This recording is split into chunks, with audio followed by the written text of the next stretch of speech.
3HL 104.5 The Zone. Brent Doherty with you. Don Davenport is here. Ronald Sylvester Slay is here. Zeph is the executive producer of 3HL. Let's talk about college baseball. Tony Vitello, Tennessee baseball coach, joins us now. Tony V, what's up, man? How are you? I'm good. Ready to embrace the chaos. It's a different tournament than March Madness, but it's kind of a similar deal. Expect the unexpected, and hopefully it'll be lots of entertainment for folks watching. Why let me start with kind of a crazy question. You know how we do it on 3HL. But I brought this question up the other day, and I don't know the answer, so maybe you can help me. If you do your job in the major leagues, you're a manager. If you do your job in college baseball, you're a coach. Why are you a coach and not a manager? That's a great question. Probably because I'm too immature, but that's just my specific case in general. But yeah, titles, verbiage is important. The word you choose is important for sure. And maybe there's a little bit to it that for us, we're supposed to be molding young men and molding habits for these kids that are still, trust me, they are still developing as human beings and as players. And as a coach, you know, Joe Torre, he was in St. Louis for a while, and he did a good job, but he did a lot better of a job when he was the Yankees coach and had that huge payroll and a lot of good players. His main thing there, you know, I kind of say it facetiously, but at the same time, he did such a good job just managing those egos and managing the media in New York. So I think the title is fitting, but also it's probably just a tradition that kind of stuck. A tradition unlike any other. Two big wins, obviously, in the SEC tournament. I know it didn't go the way that you wanted against Vanderbilt, but those were two huge wins that got you the host opportunity, right, in the regional. Do you feel like you have a better kind of locked-in way to understand your team now? Like, did you guys get your groove back? Well, I think understanding the team has been something that's essential. We've got Hunter Ensley, who's the grandpa of our team. He's been around forever. But most of the other guys we look to for everyday reps or leadership, they're 2 or 1 year guys. And part of it is we have a fairly young team compared to other SEC teams. There's a lot of first-year freshman guys in particular. And then this transfer portal thing has changed what was kind of our little niche of like that 22 team we had that was pretty memorable. That was built on freshmen that didn't play a whole lot. Then they played more as sophomores, and then either as juniors or seniors, they'd become our better players. And those days are fading for us, and I think for most other teams. Yeah. So all that is a part of our DNA, and why each day forward with this team is more and more helpful about who belongs where, and then that guy getting comfortable with that position. But the 2 wins, the biggest value there, it's great to play in front of our fans, and the stadium is under construction. It's fun. It's Knoxville. But we needed to get home and rest a little bit. We had been on the road for 12 days, and it's been a grind of a season in general. So that's going to be the biggest benefit, is I think just being at our own place during the next week. Is that kind of what happened against Vanderbilt? I mean, just... No, that was, you know, they did a really good job. The wind was blowing in that day. I don't know why the field was all muddy. That didn't have anything to do with it, but just the environment they adapted to.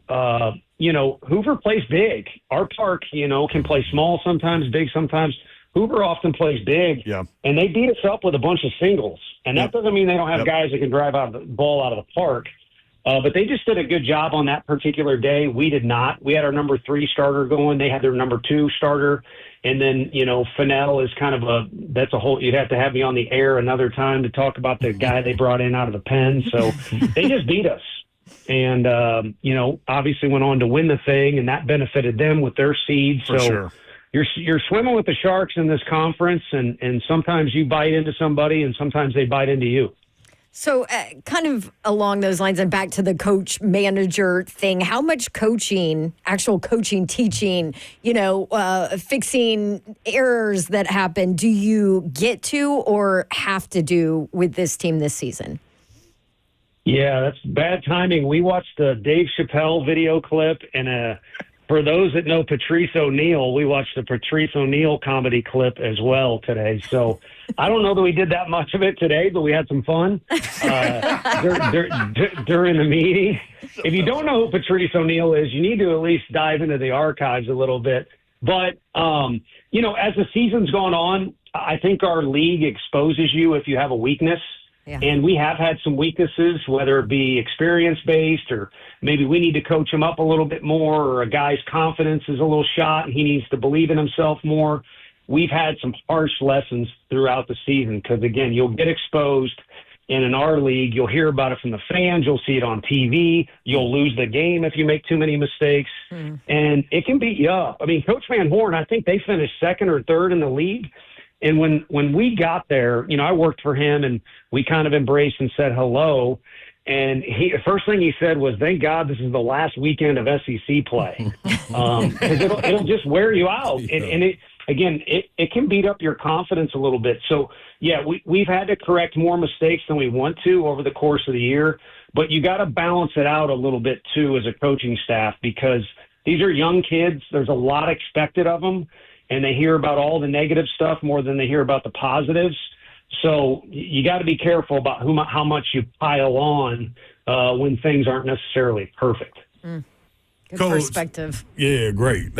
You always got your the pulse of this team. What's the difference in this team and your past teams? Because a lot of times when we talk to you, it's about the team kind of checking themselves, looking in the mirror, and they're able to go do that for themselves, and you don't have to do as much tinkering. What's the difference in this unit and the units in the past? This team is definitely different than the others since we've had here. They're a little more laid back, and I don't think that means like playing the game casually.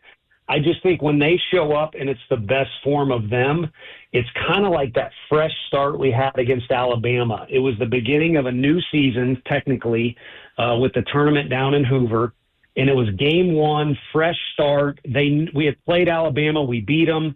They were confident. Of course, they should have been confident anyway, but it wasn't a lot of rah-rah or intensity or we're going to kill these guys. It's just a fun-loving, again, laid back sounds a little negative, but it's a little more calm and confident group than we've had. In 22, it was like I had to play the policeman every day to tame that group down a little bit. Right. Well, that group was wild, bro. Yeah, they were. And it was kind of what made them go. And I think our guys, we've had to figure out what makes them go, but they've also kind of had to sort through that a little bit too. And, we had fireworks with the Vanderbilt game, and I think, this is my perspective, both teams were equally guilty of that. It was just the nature of a very competitive series here in Knoxville. And I don't know if this was the case for our guys, but I don't think they do very well with the whole let's go out and kill these guys and let's go out and dominate. It's better when they're more relaxed and they just go out and play and keep it simple. And we've tried to point that out to them, but by this time of year, it is up to those leaders. And I do think we got some positive leadership. And if anything, this group has been a fun group to come to work for every day or come to work with. And the team chemistry's been there, and it's gotten better and better each day, as opposed to with some teams, the more you spend time around each other, it's like a relationship, which I don't know much about that, but sometimes the more you spend time around somebody, the more you want to strangle them. This group has kind of gone the other way. It's been fun to be around each other every day. Speaking of, when you get done, we do need to grab that beer in the Gulch one day. Yeah, I'm all for that. I'm curious. I grew up a baseball guy. That was my thing, and I'm curious about. You've been asked a lot about the defense and the errors and the things like that. And to me, it's been the timely errors. You know what I mean? And how challenging has that part of it been for you to kind of manage through those situations with those kids? Yeah, this will come off as real arrogant, but I just talked with another SEC coach that he felt like expectations from either media or fans didn't meet what he saw in the fall. Okay. And so I say arrogant because we know more about our group, and that's not just the coaches, the players. We're there every day, and sometimes there are no cameras around or people watching. So we kind of know all the deepest, dark secrets. We know the positives. We know this guy worked hard over the summer, and no one knows who he is, but he's going to be one of our most valuable pitchers. And I think we kind of had an idea that we had a lot of guys who were versatile defensively, but we were not going to be as strong defensively as we've been the last 3 years. And, it's a delicate balance is what's your best offensive lineup, what's your best defense, and then what's your best overall. And, the mistakes defensively have been in just a couple small categories. But unfortunately, they've piled up at times too. Yeah. And, again, our legal exposure, and one thing last year was our offense could probably put up as big a numbers as anybody in the country. So it kind of covered up some of those dirty little secrets that we knew, but maybe you guys didn't pay as much attention to, Right. if that makes sense. Yeah, and it's been really interesting from just a baseball perspective to kind of watch you tinker with those things throughout the course of the year, and in terms of where people are defensively, who's in the lineup, who's not, and all of those things. Yeah, and, frustration comes in different forms for us because we feel like we know what a good job is and things we emphasize. We feel like we have a decent idea of what guys are capable of. Yeah. So it just is a little bit different in-house for us. I think Major League Sports, going back to that reference, those guys don't really practice. They play every day for such a long time, whether it's the NBA or the Titans, and you almost get as familiar as the coaches. For us, I think, you look back on it, there is a massive amount of positives with this team. Oh, for sure. We were talking about this, not to cut you off, even though I just did. I'm sorry. Yeah. But there was one 40-win season before you got there. So, you never take for granted 40 wins. And so, I know fans get upset or whatever, but, there's, as you said, there are so many positive things. And you're hosting a regional. No, we are, and I think it's a great time to be a Vol fan. I mean, you'd like to beat Ohio State, but you know how many teams just wish for a week they could be in the college football playoff discussion and have the opportunity to take your family to that game and see and then I could go on with men's basketball, and of course softball just loaded up the bus today to go to their World Series. So there are a lot of positives, and for this team in particular, I don't want to break them all down for you, but if you look at the past national champions for the last 6 or 7 years, we've had the best season out of anybody. Now, Vanderbilt, they got cut off because of COVID in 20. They won it in 19. But, yeah, there's a lot for us to be happy with. We can't undo the things we've been frustrated with or needed to be better at. We can address it next fall or with recruiting. But for now, this is a team that's shown they're capable of playing with anybody. And all 13 teams that got in from the SEC, whether they deserve the seed or they got a tough draw, or all that's, for you guys to fill up airtime with. The bottom line is all 13. We're not trying to fill airtime here, Coach. You do it quite well anytime I'm listening, but all 13 teams are going to be prepared. The league will beat you up, but it will also prepare you. I don't know, Coach. I'm sitting here watching on the X machine Twitter of this Georgia Tech baseball team that's not very happy with what's going on. Yeah, they thought they were going to host. Yeah. I've heard that, and we've had the good fortune of hosting a handful of times the last 5 years, and there's been some interesting. We had one regional in 2022 where there were 11 first-round draft picks, MLB draft, in one regional. That's so nuts. you could argue that one was more loaded than it should have been. But, the bottom line is if you're going to go as far as you want to go, you're going to have to probably face adverse circumstances. That's right. And you're going to have to beat, probably some of the best teams out there. But, I saw that one too. It was interesting, and no one feels bad for us, and we don't get what we want. That's exactly right. We got to just Tony Vitello, That's true. Tennessee baseball coach with us. I'll tell you this, Coach. Y'all were playing Texas. What a win. Y'all were playing Texas while we were live on the air, and this man over here, Ronald Sylvester Slay, was doing a little bit of play-by-play during that game. It was phenomenal. So congrats on that win for sure. Thank you, Coach. It was an epic game, and they're good, man, for a reason. Yeah, serious. Coach, now this is, speaking of not filling airtime, let's get to some serious matters right here. The people want to know, man, especially Vol Nation and all fans of the game. You're well-rounded in it, but you got to go in the boom boom room. Now, you understand when you go in the boom boom room. Coach Barnes, Hypo, Kim Caldwell, she's yet to be in it, but they handled themselves well in there. So the door's locked behind us with you. Answer everything to the best of your ability, truthfully. If so, you can get out, but the door's locked behind us. You agree to these terms? Yeah, I don't think I have much of a choice, You don't. to be honest with No, you. you really don't. Not on this show, you know. Is this his first trip to the Boom Boom Room? Tony, I think you may have been. Have you been in once before? There's been one other occasion. Don't cut me short. I got a little bit of experience. You got some experience. Although I should disclaim that I'm a rookie, so that way so it would be easy. good. Yeah, that's true. All right, Jeff, lock him up.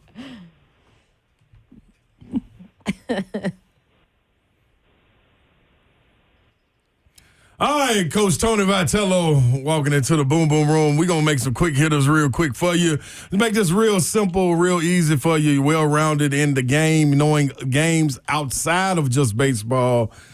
Give me Aaron Combs or Arvisin fired up versus Texas. Which one you putting on the mound? Oh, man. I think Mr. Arvisin. I think that's the play in that particular situation. Dude, how nasty were those strikeout breaking balls? Yeah, it was pretty good, and it reminded me of Kenny Rogers when he was with the Tigers, went on that little 3-game string where he was carving people up. Now, he might have been using some extra sticky stuff back then.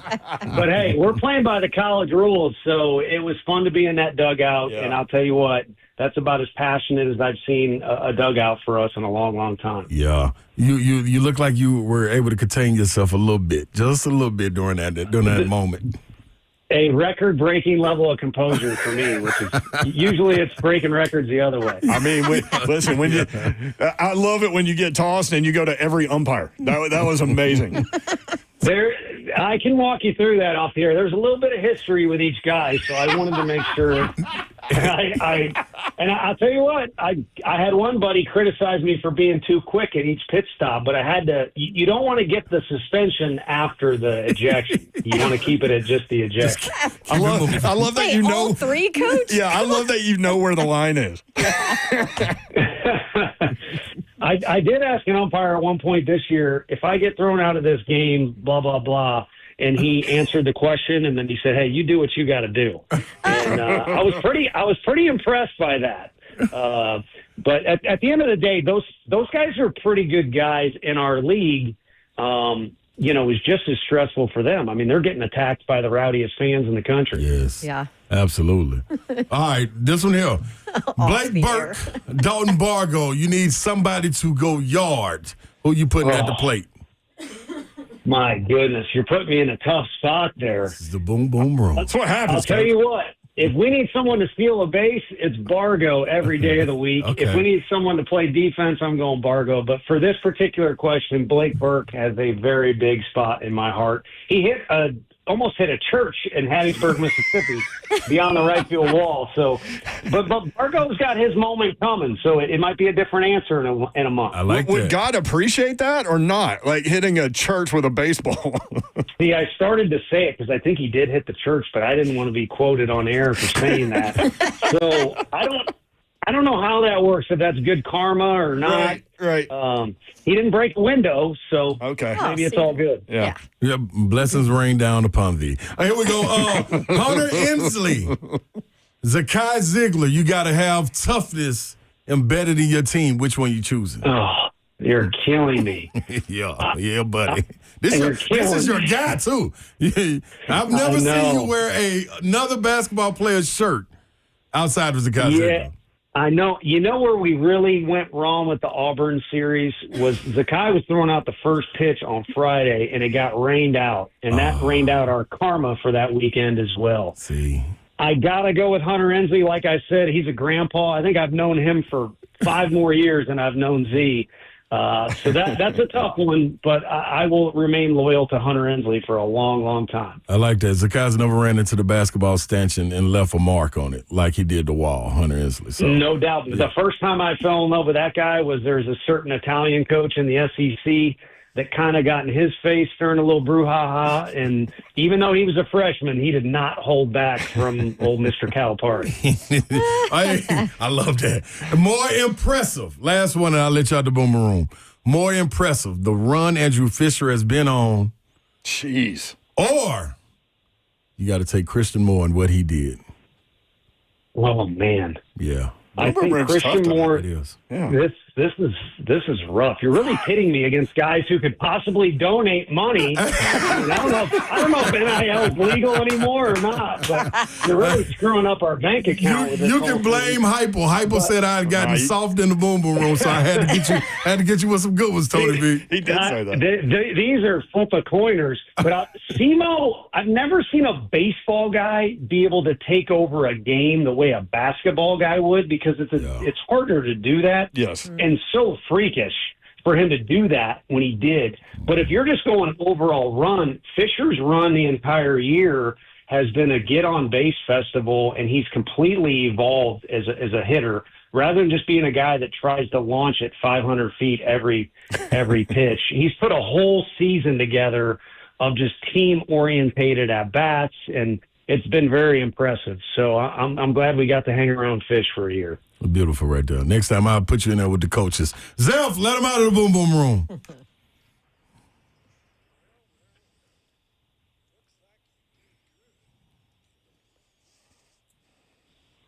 Tony Vitello with us. So Brandon, it, Coach. Yeah, Brandon on YouTube said that home run went 479, longest in regional history. Jeez. Roger says, as a pastor, I can say it depends on the church. We won't go there.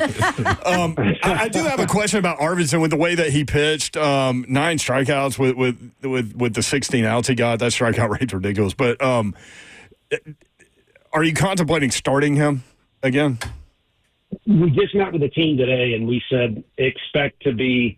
It's kind of like our regional assignment, whether they would have put us on the road. 23 was a tough one to go on the road twice when we thought we could have been at home both times. We get Wright State, a 4 seed in 2021 that had the best offense in the country. Just kind of like Khabib said to McGregor when they were talking smack back and forth, send me the location. Tell me what my assignment is, and I'll go do it. And you have to have that attitude as an individual, too, because in the playoffs, someone is almost always asked to do something they haven't done yet. Now, I will say this about Arv. He started in junior college. He started a bunch for us in scrimmages. It's certainly a possibility. Okay. I'm just really excited that he's started to blossom into the pitcher that a lot of scouts thought he could be. He just needed reps. He redshirted as a freshman. Last year's at a JUCO, so it's not the same level of competition. And he's getting better and better every day. And I think that was kind of the perfect storm, him pitching against his old coach and, of course, the team that he had originally signed with. But, yeah, we trust him in about any situation. So it's not out of the realm of possibility, but being overly honest, we haven't slated it that way. We're kind of just looking at game one with Liam Doyle. It's interesting watching that Texas matchup. You could actually see hitters trying to stay away from the two-strike breaking ball. It was that good. There was a high fastball that a guy lefty grounded out to second, and in my head, in the moment, I'm like, he only swung at that because he knew what was coming next. There's a good chance. I mean, they have a really good approach. They're very talented, but I don't know that they're way above Vanderbilt or Arkansas. It's just they've got toughness and they have a good plan on offense. So to me, it made it even more impressive just that he did it over the amount of innings he did, where he just kept them, off balance and out of rhythm. Tennessee, Wake Forest, Cincinnati, and Miami of Ohio. Vols and Miami of Ohio Friday at 5 o'clock Central. 13 of the 16 SEC teams are in the regionals, to your point about the Shark comment. Good luck, man. Really appreciate the conversation, as always. Thank you, brother. Yeah, thank you guys. The nickname of my first car was the Shark. It was the White Shark, but we'll talk about that one next time. I got some good stories for you. The White Shark. All right. Some extra boom material right there. I liked it. Well, it was a station wagon, so I think it was more fun with the buddies as opposed to. We need pictures. I had a Chevrolet Celebrity that was silver. We called it the Silver Bullet. Won't slow you down. Oh, geez. Yeah, exactly. Hopefully you weren't drinking Silver Bullets. No, dude, no. Come on. Okay. Good. Hey, this is a family show, Tony V. I ruined that about 15 minutes ago. Hey, Brent ruined that when he started this. See you, man. Good luck this weekend. Appreciate you. Okay, thank you. I'll take care. All right, Thanks, Tony Coach. Vitello. How good is he, dude? Jeez. All right, we are He's so honest. way late for Brent. He said so much there. So much. I mean, just honest. We'll be right back. 3HL.